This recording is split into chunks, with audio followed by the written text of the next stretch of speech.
Bienvenidos a todos una vez más a Ruminews, el espacio donde siempre hablamos de la actualidad del mundo de los rumiantes. Soy María Fernández Trejo, ganadera y periodista en Ruminews. Hoy nos acompaña Javier Ortego, vicedirector científico del Centro de Investigación en Sanidad Animal en el CSIC. Muchas gracias, Javier, por acompañarnos hoy. Muchas gracias a vosotros por invitarme. Tengo entendido, Javier, que desarrollas en este centro tu actividad investigadora como líder de grupo en el campo de desarrollo y optimización de vacunas universales frente a arbovirus relevantes en sanidad animal, con especial dedicación a 3 orbivirus: el virus de la lengua azul, el de la peste equina africana y el de la enfermedad hemorrágica epizótica. Hoy hemos venido a hablar de esta última, de la enfermedad hemorrágica epizótica, un problema que vuestro artículo realizado para Ruminews ya predecía con el título Emergencia del virus de la enfermedad epizótica hemorrágica en Europa, una amenaza real. ¿Por qué es una amenaza real? A ver, es una amenaza real. Nosotros llevamos ya 18 años trabajando con el virus de la lengua azul y con el virus de la peste equina africana. Entonces, es un virus que es muy parecido, es del mismo género, y nuestra experiencia con las crisis que hubo, los brotes del 2006-2008 de lengua azul, predecían que si había habido un brote como lo hubo antes de Navidad, o sea, eso no iba a desaparecer de forma espontánea, como está claro que no ha desaparecido, sino que en el momento que volviese la temporada de vectores artrópodos, pues muy posiblemente volvería a resurgir y con más fuerza, sobre todo si no se han tomado medidas de control como es la vacunación para evitar su expansión.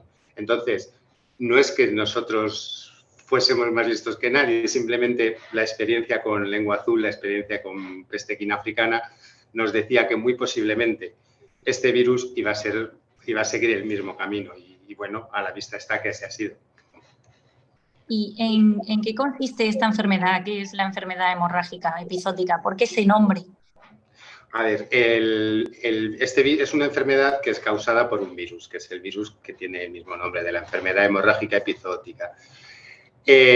¿Por qué es hemorrágica? Pues porque uno de los hospedadores de este virus, de los animales a los que infecta, es el ciervo. Y en el caso del ciervo de cola blanca, que está poblando gran parte de Estados Unidos, ahí sí produce hemorragias, es un virus hemorrágico.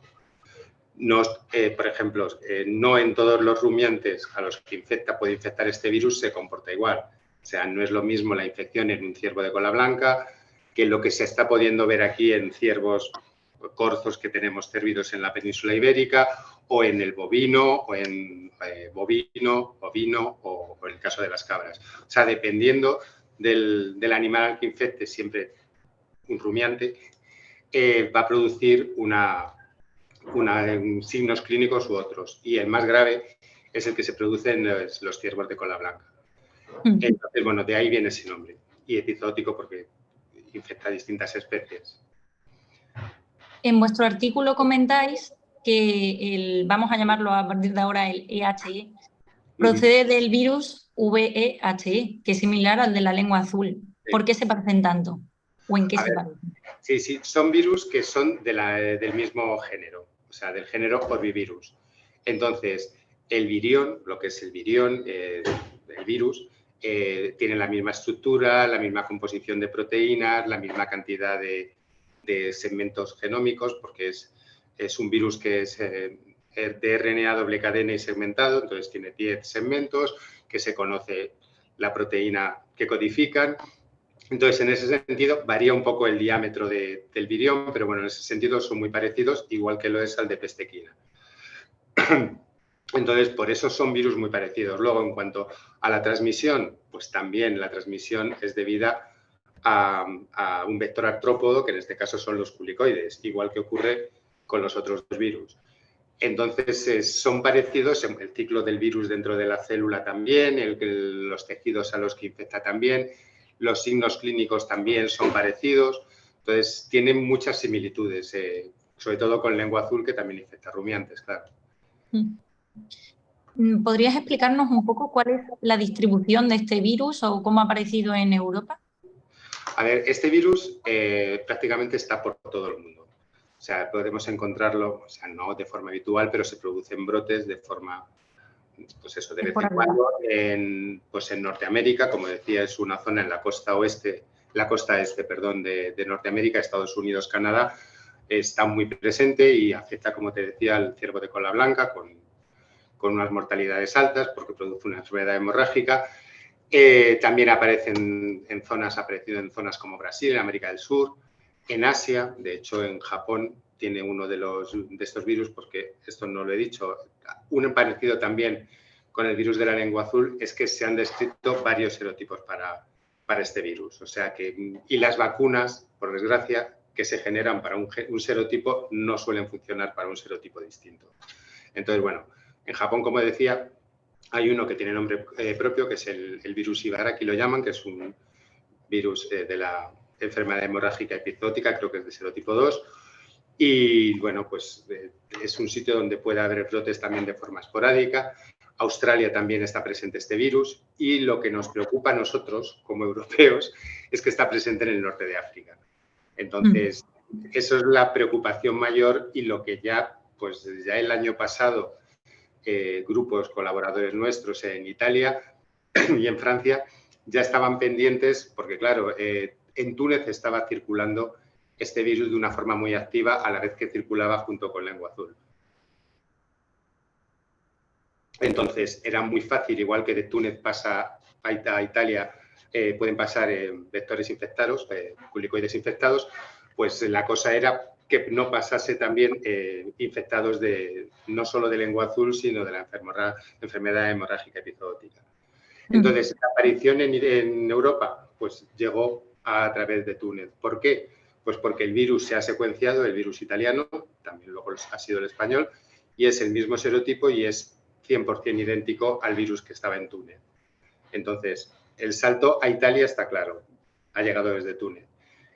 A España, pues a España llegó se declaró los brotes 15 días después prácticamente del de Italia.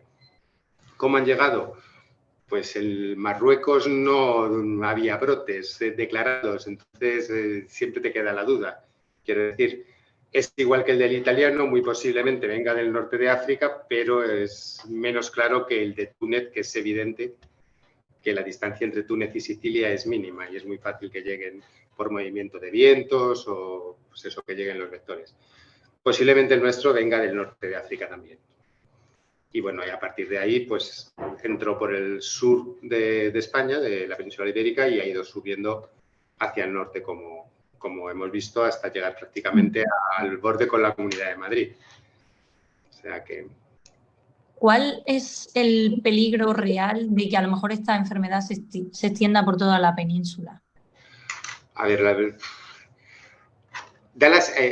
no, se sabe, bueno, poco, relativamente poco. Sabemos poco de este virus, de este serotipo, porque es un virus que es nuevo en Europa. Entonces, realmente, grupos trabajando con este virus había pocos. De hecho, nosotros empezamos a trabajar con él pues principios del año 22, cuando, bueno, pues hablando con estos colaboradores, estaban preocupados porque estaba muy cerca, o sea, Túnez había una circulación importante de este virus y empezamos a hacer cositas, pero, bueno, pensando que no iban a llegar porque otras veces ha estado circulando otros serotipos, por ejemplo, hubo hace años en Marruecos uno de estos virus de serotipo 6 y nunca llegó a la península, o sea que, porque también se tienen que dar las circunstancias de que estos virus de un serotipo concreto que encima son virus que tienen reorganización de segmentos génicos, como ocurre un poco mal comparado con la gripe, que pueden intercambiar segmentos. Entonces, si se produce un virus que son la combinación perfecta para que el vector, el culicoides que hay en Europa, lo transmita, pues que yo creo que es lo que ha pasado ahora, es un virus que nuestros vectores lo pueden transmitir bien. Entonces, ha llegado hasta la mitad de la península y hay presencia del culicoides imícola y del culicoides pulicaris. Infecta obsoletus, que sería el que está al norte de España, pues eso de momento no lo sabemos. Entonces, y no todos los serotipos se transmiten igual. Por ejemplo, en BTV, serotipo 8 expande muy bien a través de Obsoletus, peor con Imícola. Y bueno, o sea que son virus que aunque parece lo mismo, no es un virus, son muchos virus. Y luego los vectores no es un vector, sino que son muchas especies de vectores. Entonces tiene que darse pues, la combinación de temperaturas, de clima, de presencia de vectores y de cómo replica el virus en esos virus. ¿Que vaya a llegar al norte? Pues dependerá un poco, yo creo, de las medidas de control que se tomen y de cómo quiera replicar el virus en el Culicoides obsoletus, que es el que está en Galicia, está en el País Vasco, Francia, bueno, y el norte de Europa. Entonces, un poco dependerá. Yo no tengo datos de momento porque sé que se suelen hacer muestreos en vectores, o sea, en culicoides, en trampas que se utilizan pues, para ver presencia de lengua azul o de otras enfermedades, y no tengo datos que digan que infecta mejor un vector que otro. Parece que por donde se está expandiendo quiere decir que el Culicoides imícola muy posiblemente transmita muy bien la enfermedad y posiblemente el Pulicaris también, pero simplemente porque coinciden a nivel físico en la península ibérica. Entonces yo creo que habrá que esperar. ¿Cuáles han sido los primeros focos declarados en España? Ya hemos hablado que ha empezado entonces por el sur, hacia arriba. Los primeros focos que fueron el año pasado, en noviembre, diciembre, no recuerdo bien la fecha, que coincidían justo con el final, o sea, los insectos, que son los que lo van a transmitir, pues tienen temporadas, y sobre todo en el caso de los culicoides, donde hay más actividad de estos vectores artrópodos, es finales de verano, otoño. Entonces, yo creo que por ahí empezaría y empezó, pues yo creo recordar que era la zona de Huelva, Sevilla, llegó hasta Málaga, incluso hasta Badajoz. O sea, es el sur-oeste, digamos, de la península. Es donde empezaron. Y, bueno, pues hubo un parón que coincidió con la estacionalidad de los culicoides. Y luego, este año, debido a las condiciones de lluvia que hemos tenido muchísima en España, en los veranos tan cálidos, perdón, se ha adelantado un poco la temporada a principio de verano, bueno, ya estamos en pleno verano, y es donde se han empezado a ver de nuevo los brotes. Y aquí ya ha subido prácticamente, ya digo, ha habido casos en Ciudad Real, ha habido casos hasta en la provincia de Toledo, y está el límite con Madrid. En el sur-sur, donde ya estaban, que se han vuelto a repetir, sino que han ido subiendo hacia el norte. ¿Y afectaría igual en el norte, en el sur? En el sur probablemente más incidencia por lo que decimos del calor, quizás. Sí, por la presencia no hay que olvidar que esto no es un virus, este virus no se transmite de rumiante a rumiante.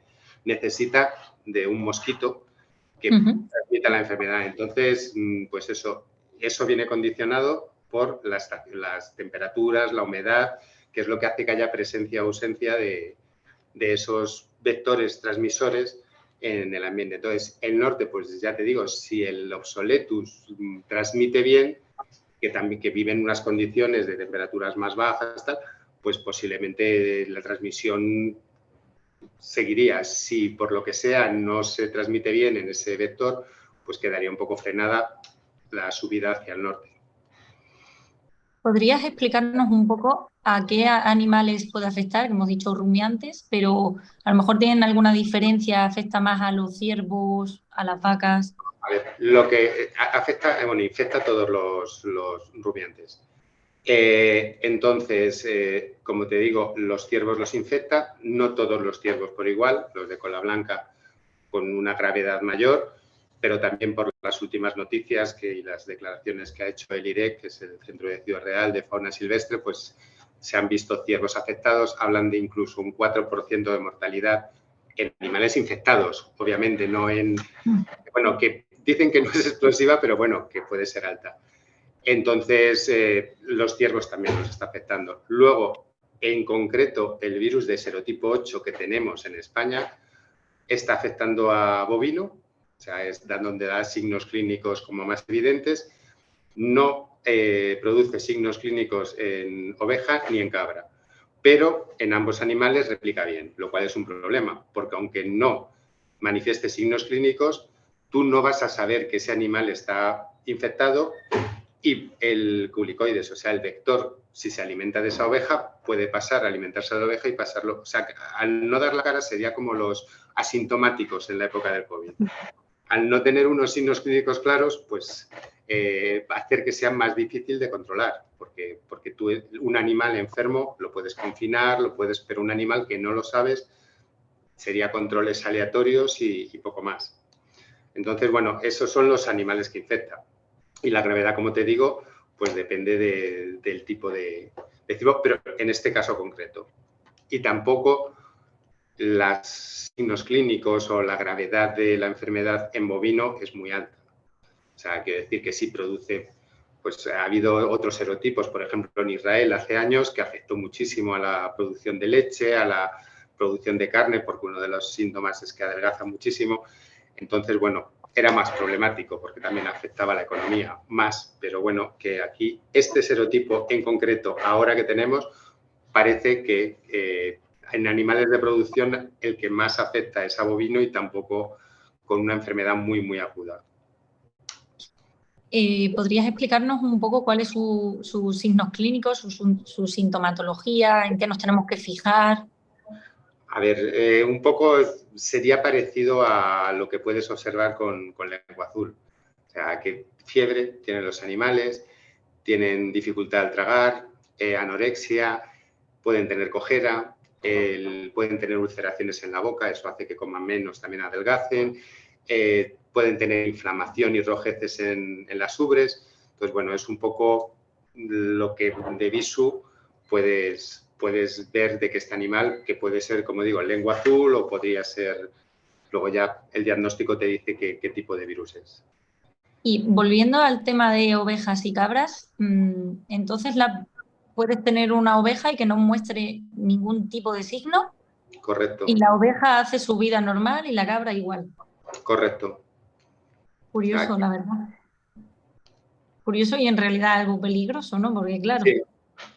Sí, pero bueno, es como también lengua azul, los serotipos circulantes en España, excepto el 8 que afectó mucho a bovino, el resto afecta mucho más a ovejas, que puede afectar a bovino le infecta y no notas unos signos clínicos evidentes, mientras que en las ovejas sí se observa. Entonces, ya digo, es que no es un virus, sino que son, dentro de que es el virus hemorrágico epizootico, de la enfermedad hemorrágica epizootica, son varios serotipos con varias reorganizaciones genéticas, o sea que, y una variación mínima que le dé una ganancia al virus, pues hace que infecte mejor pues, ovejas, o que infecte mejor cabras, o que infecte mejor ciervos. En caso de sospecha, ¿cómo deberíamos proceder? En caso de sospecha, pues obviamente tú eres veterinaria, me has dicho, llamar al veterinario. Si el Ganadera. veterinario, si tú lo sospechas, llamarás a tu veterinario y bueno, él tendrá que, con estos signos clínicos, sospechará, tomar muestras, que normalmente es un poco como los de las que se toman para lengua azul, si el animal está vivo, que normalmente sí, pues es sacar sangre para analizar viremia y por simplemente PCR, y lo mandas a los servicios veterinarios de las comunidades autónomas, supongo, y luego, si hay que confirmar, ya se manda al Laboratorio Central de Veterinaria en Algete, que es luego el que declara realmente los brotes. Y si el animal, te encuentras un animal muerto o lo que sea, pues ya tienes que tirar de tejidos donde muy posiblemente haya presencia del virus, como puede ser pulmón, bazo, ganglios. O sea, esos son un poco los tejidos. Y de esto no te lo digo 100% seguro, pero es como lengua azul, que lo ideal es mantenerlo en frío, pero no congelar. Si quieres luego, sobre todo si quieres hacer aislamiento de virus. Entonces, a 4 grados te aguanta, bueno, frío, lo que son unos frigolines, te aguanta mucho tiempo el virus sin verse afectado, mientras que las congelaciones de congelaciones no es lo mejor para este tipo de virus. La vaca en concreto, por ejemplo, habría que mantenerla en cuarentena hasta que las autoridades digan. Yo entiendo que sí, o sea, estas cosas suelen ser muy rápidas, o sea, y sobre todo ahora que hay una alerta, como bien estamos viendo en los medios, sobre esta enfermedad.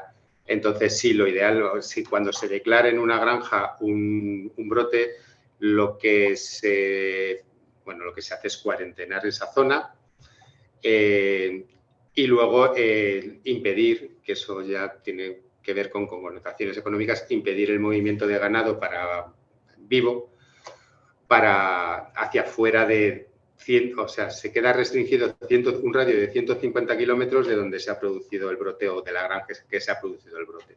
Entonces, de esa forma un poco limitas que animales vivos que puedan estar infectados salgan de esa región y puedan, pues eso, si te los llevas de Huelva a Pamplona, por ejemplo, pues lo puedes propagar allí. ¿Podrías darnos alguna indicación de tratamientos preventivos? Tratamientos preventivos hoy por hoy no hay. O sea, los tratamientos preventivos es prevenir el vector, el mosquito, pues con repelentes, con insecticidas, control de larvas. O sea, lo que puedes es evitar que haya mosquitos transmisores y a nivel paliativo en los animales nada. O sea, puedes... es que no hay nada, o sea, puedes a lo mejor paliar un efecto, pero que no específico frente al virus, no hay antivirales, sino pues sea una patología que tenga o un signo clínico que pueda afectar y bueno, pues para paliar el dolor, un poco más, pero no hay un efecto antiviral para el tratamiento de estos virus. Y luego lo obvio es el control por medio de la vacunación. Íbamos a entrar ahora en ese tema de qué tipo de vacunaciones hay, si existe alguna, si está al alcance de nuestra mano, que eso es importante.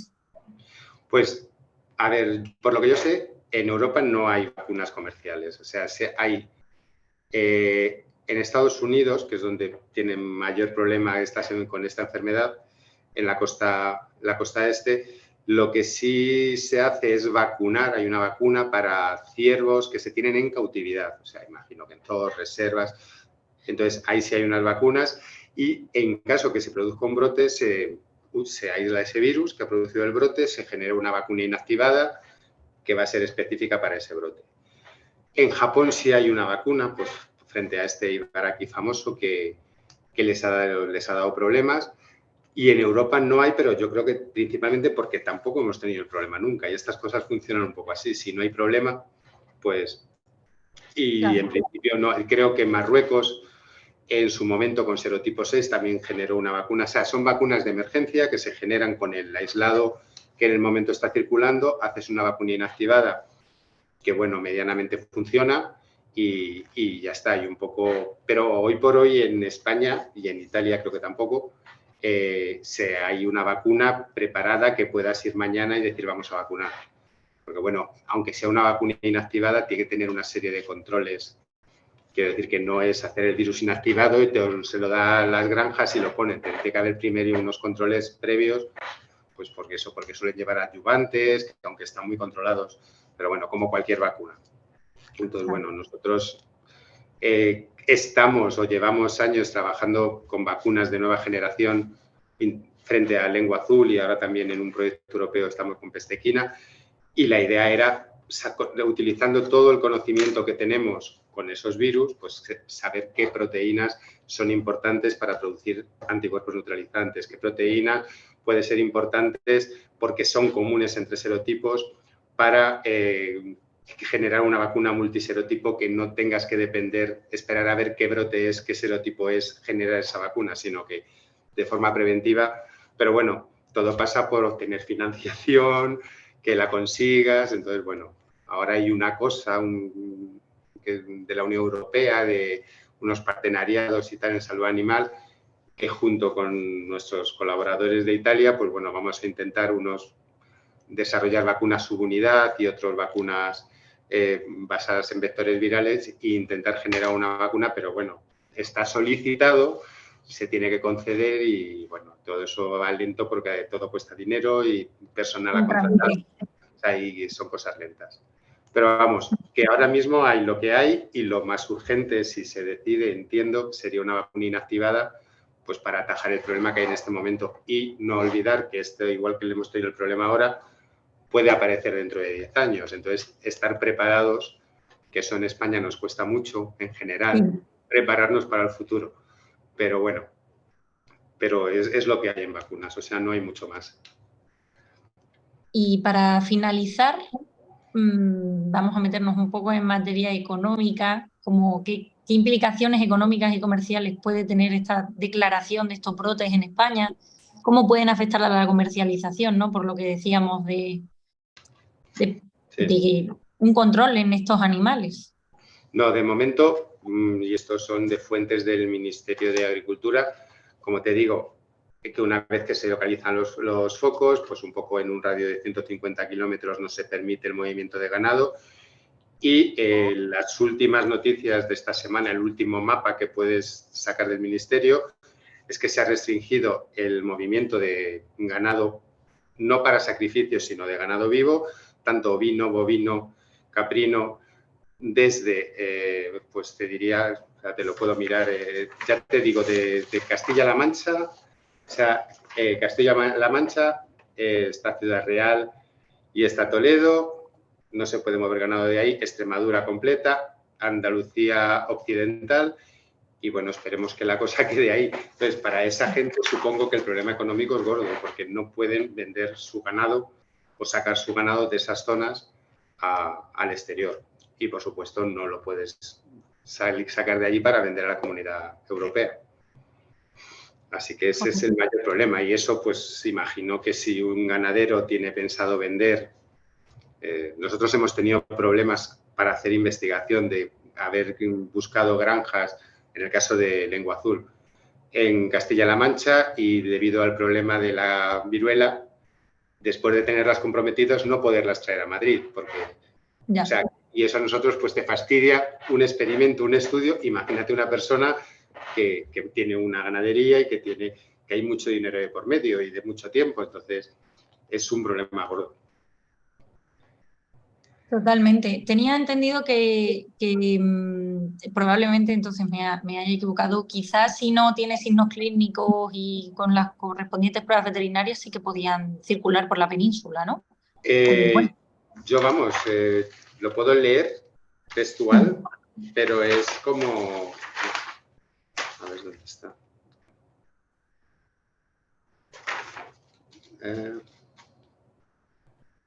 Es que tengo la figura, pero no tengo el... Provincias con restricciones para movimiento intracomunitario de HIV. Y es las provincias que te he dicho.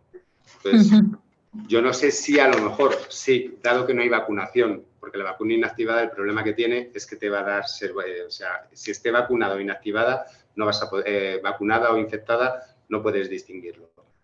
Pero al no haber vacunación, no existir vacunación, imagino a lo mejor que con una serología, pero también es que una serología de un animal, desde que se infecta un bovino hasta que manifiesta signos clínicos, pasan 7-10 días. Si el animal está infectado a día 2, ni va a dar anticuerpos porque no ha dado tiempo a desarrollarlos. Entonces, no sé, eso no te lo voy a discutir, te estoy dando ideas de por qué yo creo que es un poco arriesgado, aunque no tenga signos clínicos, porque la serología, o sea, puede estar infectado el animal, no dar signos clínicos y serología negativa. Entonces, no. Pero bueno, eso ya habrá que leerse mejor todos los documentos del Ministerio. Se me ha ocurrido una pregunta para hacerte, para finalizar. El tema de los anticuerpos, ¿qué resultados están dando? Un animal con anticuerpos cogidos de la propia enfermedad y recuperada, ¿cómo evoluciona si luego la vuelve a coger? ¿Puede volver a cogerla? En principio, si es de la enfermedad y recuperado frente a ese serotipo, porque los anticuerpos es lo que determina el serotipo. Por ejemplo, un animal infectado con serotipo 8 que se recupera va a estar protegido frente a serotipo 8, pero no frente a otros serotipos. Claro. Entonces, ese es el problema. Por eso decíamos de intentar hacer vacunas universales, porque la vacuna es lo mismo. La vacuna, si es frente a 8, te va a proteger frente a 8, pero no frente a 6, 4 o 2. Entonces, pero sí, en principio, un animal que ha pasado la enfermedad quedaría protegido frente a ese serotipo concreto. Claro, pero depende de si el siguiente que coge es el mismo o no, claro. Efectivamente. Pues sí, nada, Javier. Ya lo último, de Lengua Azul en España ahora tenemos serotipo 1 y 4 circulante y 8 entra de vez en cuando, entonces que no puedes asegurarte que siempre va a ser el mismo. Claro. Ya. Depende también de los que circulen por la península, que por cierto, ¿cuáles son de esta enfermedad? El 8, en el que ha entrado, bueno, el que ha entrado y el que está produciendo los brotes es serotipo 8. Vamos, nota, para intentar protegernos como podamos. Pues muchísimas gracias, Javier, por acompañarnos y por iluminarnos un poco este camino tan caótico que estamos viviendo. Pues gracias a vosotros y nada, esperemos que pase pronto y que se pueda controlar, que es lo deseable por todos. Muchísimas gracias. Venga, gracias a vosotros.